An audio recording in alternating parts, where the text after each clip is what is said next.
ఒక వైశ్యుడికి పుణ్యవతి భాగ్యవతి అనే ఇద్దరు కుమార్తెలు కలిగారు. సరే వాడు కూడా వాళ్ళ తండ్రి దగ్గరికి వెళ్ళి నాన్న కేదార వ్రతం చేసుకుంటామంటే అమ్మ శక్తి లేదు, ఆ సంకల్పం మానుకోమంటే వీళ్ళొక మర్రి చెట్టు మొదట్లో తోరం కట్టుకొని ఆ కేదార దేవుడు ప్రార్థించారు.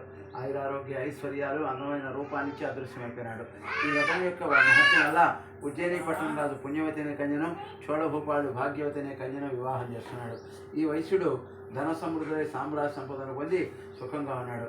కానీ రెండవదైనటువంటి భాగ్యవతి ఐశ్వర్యంతో మతమోహితురాలై ఈ వ్రతాన్ని విడిచిపెట్టింది.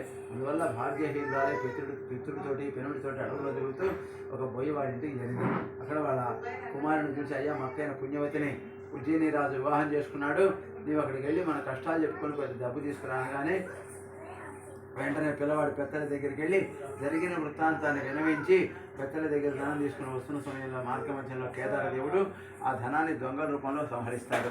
మళ్ళా పిల్లవాడి పెద్దల దగ్గరికి వెళ్ళి జరిగిన వృత్తాంతాన్ని వినవించి మళ్ళా కొంత ధనం తీసుకొని వస్తున్న సమయంలో ఆ ధనాన్ని కూడా డేగల రూపంలో సంహరించబడతాడు. అప్పుడు పార్వతీదేవి ఈ పిల్లవాడు విలపిస్తున్న సమయంలో ఒక అదృశ్యవాణి వినిపించింది. చిన్నవాడ, వ్రతనిష్ఠించినటువంటి సొమ్ము వ్రతభ్రష్టులు గ్రహించనలవి కాదు అనగానే పిల్లవాడు పెద్దల్లి దగ్గరికి వెళ్ళి జరిగిన వృత్తాంతాన్ని వినవించాడు. అప్పుడు పిల్లవాడి చేత పెద్దల్లి ఈ కేదార వ్రతం చేయిస్తుంది. అప్పుడు పిల్లవాడు వ్రతం చేసి మీ తల్లిని కూడా చేయమని చెబుతుంది. కొంత ధనం ఇచ్చి పంపిస్తుంది. ఆ ధనాన్ని తీసుకుని వస్తున్న సమయంలో మార్గమధ్యంలో పోయినటువంటి ధనం అంతా లభిస్తుంది. తండ్రి తల్లిని వెంట పెట్టుకొని తీసుకొస్తాడు. పిల్లవాడిని కూడా తీసుకెళ్ళి తన రాజ్యానికి తీసుకెళ్తాడు. తల్లిదండ్రులతో సుఖంగా ఉంటాడు. బతికినంత కాలము సకల సుఖాలు అనుభవించేసి చివరికి ఈ విధంగా చేసినందువల్ల ఆ పిల్లవాడికి తల్లిదండ్రులు ఇద్దరితోటి సుఖాన్ని అనుభవించాడు.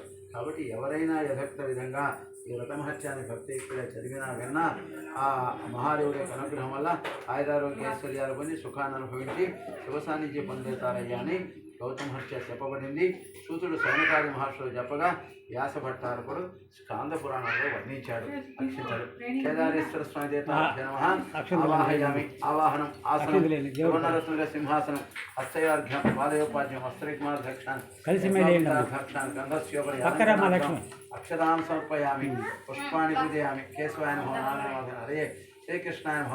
కేదారేశ్వర స్వామి దేవత పాదాలే ధ్యానావాహనాది షోడశ ఉపచార పూజామహం కరిష్యే. కడీలు చూపించిన వనస్పతి నానాగంధై సంయుక్త ఆగ్రహ సర్వదేవానాం ధూపయం ప్రతిగృహ్యతాం సాక్షాత్ దీపం దర్శయామి. నైవేద్యం అంటే కొబ్బరికాయ కొట్టు, గ్లాసులో పట్టు నీళ్ళు. మరి సెలవు పెట్టా హరి కాలేజీకి లాంగ్ లీవ్ పెట్టా.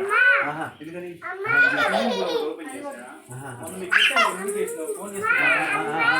అమ్మా వెళ్దాం, కూర్చో కూర్చో కొంచెం తాతో మాట్లాడదాం.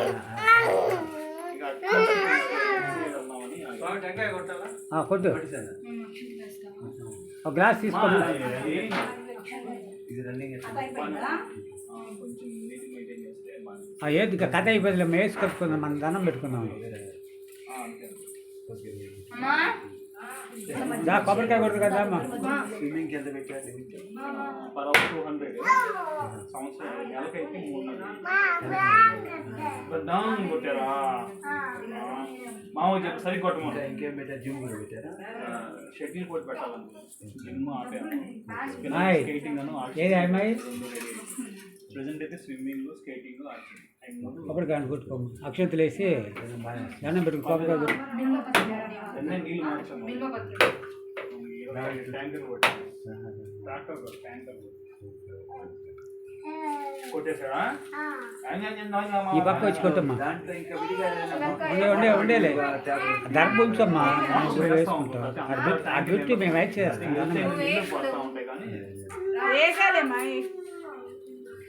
నైవేద్యం పెట్టినా మొత్తం తీయండి. కొట్టమ్మా కొబ్బరికాయ కొట్టు. కానీ కొట్టేయటమే.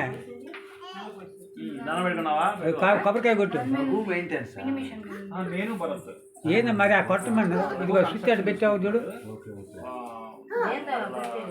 స్విచ్ మీద కొడుకులు ఇద్దరు ఉన్నారు, భరత్ భార్గవ్. నేను భరత్ దీన్ని భార్గవ్ అనేవాడు సోలార్ ఇండిపెండెంట్ సోలార్ కంపెనీ.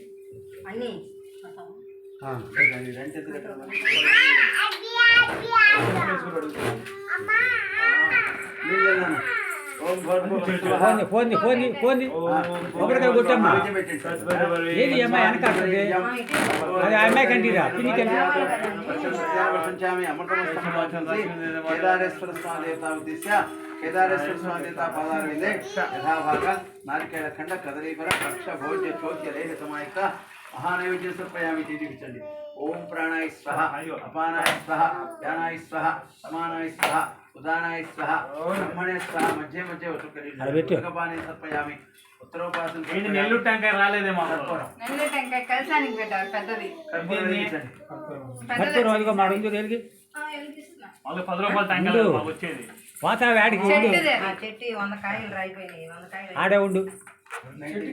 ధర్మ గారు బాగున్నారా? ధర్మ గారు బాగున్నారా? ప్రస్తుతానికి చెప్పలేం కాబట్టి కరెక్ట్ గా చెప్పాడు. అదే కదా రమణయ్య గారు. కరెక్ట్. ఇప్పుడు బాగా తిరుగుతున్న రమణయ్య గారు సడన్ గా అడ్డం పడ్డాడు. అసలు ఊహించలేదు. పండగ ఆ రోజే అసలు ఊహించలేదు. నాకు అది నిన్ను తలుచుకున్నప్పుడల్లా నాకు అదే భయం పుడుతున్నది. మీరు జాగ్రత్తగా ఉంటారులే. అవునండి, వీళ్ళకి తోడు మీరు చూసినప్పుడల్లా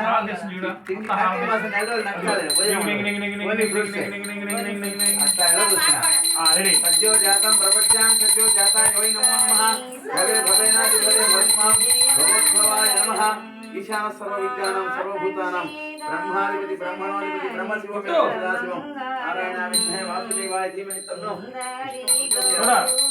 విష్ణుః సీతా వల్లభాయ తన్నో రామచంద్ర ప్రచోదయాత్ ఆంజనేయ విష్ణే వాయుపుత్రాయ ధీమహి తన్నో హనుమత్ ప్రచోదయాత్ కాత్యాయనాయ కన్యాకుమారి ధీమహి తన్నో దుర్గే ప్రచోదయాత్.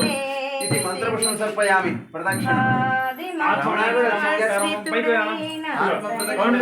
సమర్పయామి. యాని కాని పాపాని జన్మాంతరకృతాని చ తాని కాని పునశ్చంతి ప్రదక్షిణం పదే పదే పాపోహం పాపకర్మహం పాపాత్మం పాపసంభవః హనుమాన్ కృపయా దేవ యథాశరణాస్తు త్వమేవ శరణం మమ తస్మాత్ కారుణ్య భావం గణాధిప సర్వములను బట్టి ప్రతిగృహాతు తీసుకోండి.